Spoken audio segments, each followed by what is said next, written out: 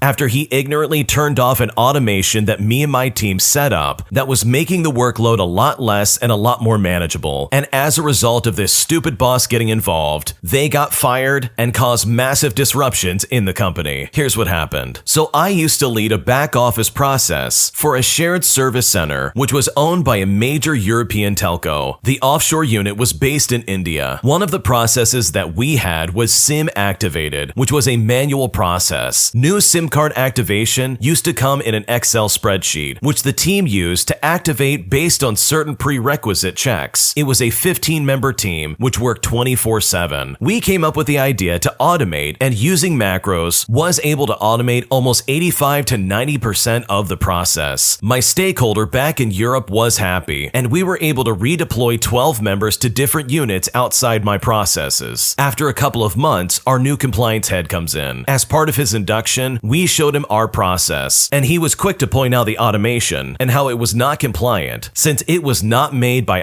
IT. And anyone who has worked in corporate knows that IT turnaround for simple automation is honestly ridiculous. He made us shut down the automation and manually restart the process, and we had to then raise a request to the IT department to go back in and automate this. And worst of all, this was on a Friday, so this was not looking good. During the weekend, customer service received huge escalations and complaints. It was also not a good onboarding experience. The stakeholder was not happy and raised an escalation with the Indian management team. The head of compliance blamed us for not following process. I had already briefed the stakeholder on what transpired, and he was thankfully very supportive. After a week, we got the IT team coming back to us, stating that the entire automation would be done in a month's time, and it would cost us around €20,000. So the original free automation now suddenly cost a lot more. The stakeholder was now really not happy and vowed to move the process to a third party. Eventually, within a year, my entire process moved to third party, who did the automation free of cost. While people got redeployed, it will cost the offshore unit a total of €1 million,